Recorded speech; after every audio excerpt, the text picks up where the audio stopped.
I believe in a better world. I believe that better world has never been, nor will it ever be, brought about by governments instituted among men. I believe it only happens when men and women will open their hearts and embrace one another as fellow human beings instead of constantly searching every word and every nuance for a reason to be divided from our neighbor. I believe in a great and powerful creator. I believe that this entire universe is marvelously and inexorably marked by the features of a grand design. I believe that nothing that happens in the cosmos happens by random chance. And I believe most of all that we as human beings, by the very nature of the fact that we're able to sit here and discuss these things, pressing buttons and filming things and sending them across the space between us in the blink of an eye, that just simply can't be construed as anything less than a miracle in and of itself. The other proposition that I've begun to embrace with all of my passion in the last few years is the fact that everything that now is began as a thought. I believe that the very thoughts of God were manifested in the body and life and purpose of Jesus of Nazareth. Now that's what I believe.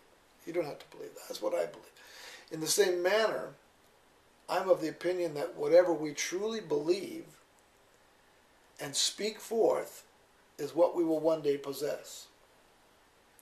Whatever you believe, whether you believe that the earth is dying and we're going to continue to poison it at the same rates that we're currently pursuing, or if you believe that there's hope for mankind, you will receive according to your beliefs. I don't believe we have to continue what we're doing. Therefore, I choose to believe beyond being realistic about the way life is. Many of my contemporaries say, you need to be realistic about the way life is, Steve. And I say, it is my contention, and this is what I think, that Jesus taught as well, that we don't have to be subject to the way things have always been. Like Jonathan Livingston Seagull, if you've ever read that book, we can rise above the crowd, and we can believe things that others cannot or will not attempt. I believe in a better world. I believe in a world where hunger is eradicated just by the positive and focused intention of good people. I belong to a membership of people around the globe that believe this as well. That dream also entails opposing the evil forces that hoard and steal food supplies, as well as artificially manipulating the process. You may say I'm a dreamer, but I'm not the only one, John Lennon said. Forgive me, John, for using your line, but I also believe, as Robert F. Kennedy, when he said, some men see things as they are and say why.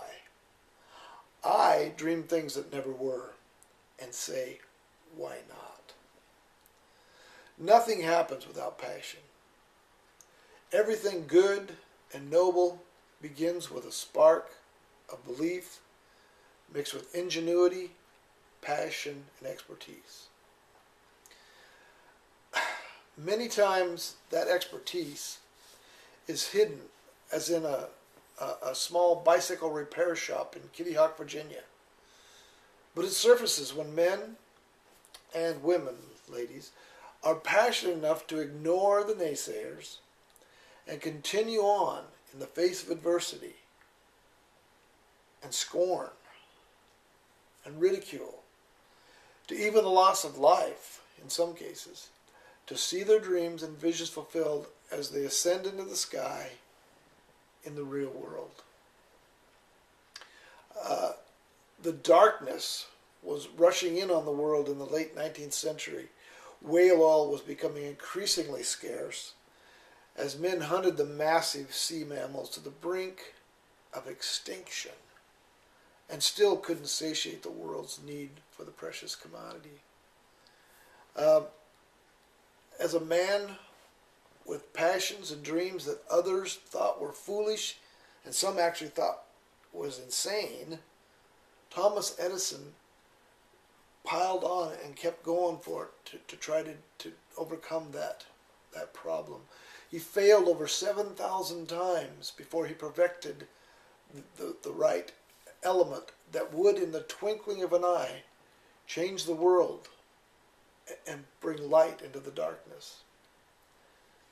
Henry Ford was ridiculed by many for his pacifist ravings during World War I. He felt that the American cause was secure, and he felt that they should call a halt to the killing. Finally, in January of 1916, he was quoted in the New York American newspaper. It said this, he at least tried. Had every citizen of the United States, including the President and members of Congress, put forth one-tenth of the individual effort that Henry Ford put forth, the boys would have been out of the trenches by Christmas.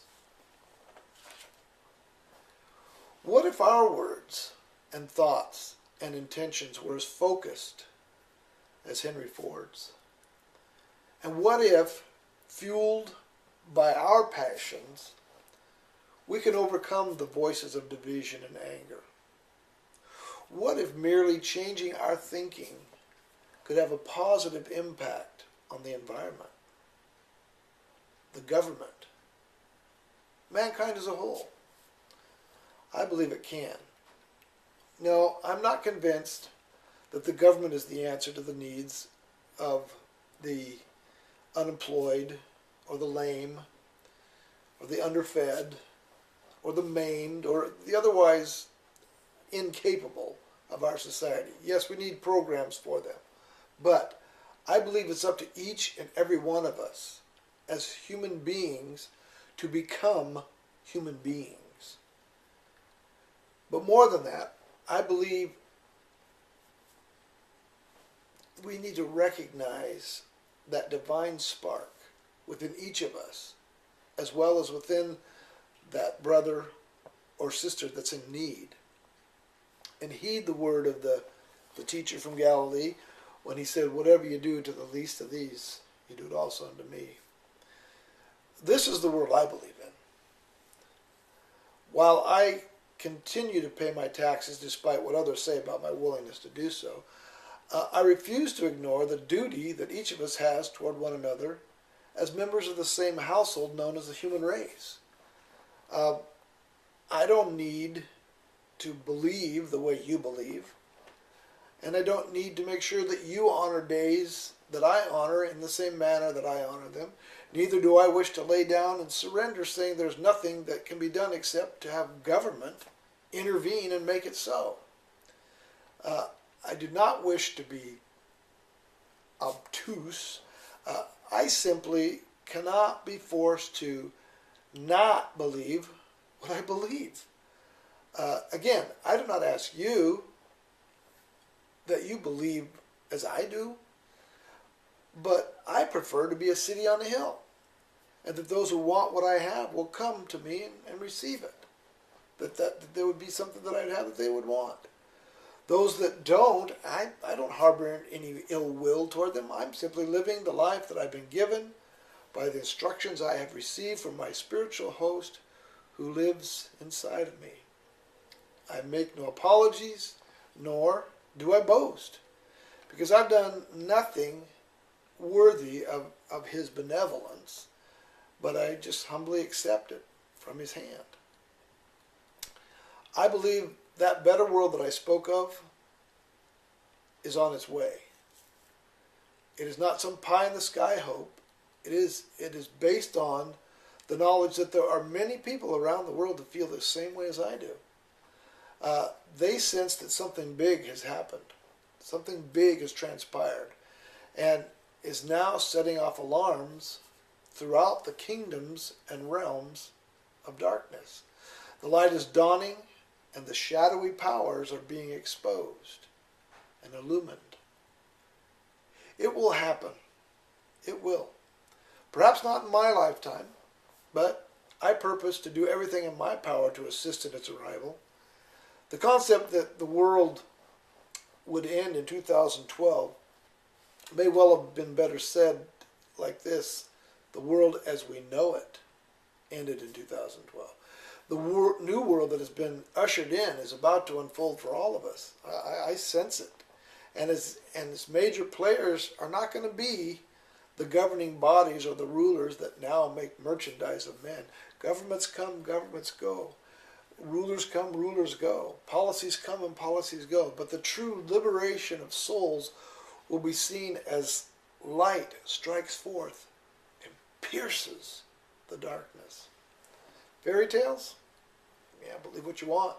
But the fact that man is even able to stand here and argue these ideas is evidence to me that there's more to us than cosmic dust and amino acids.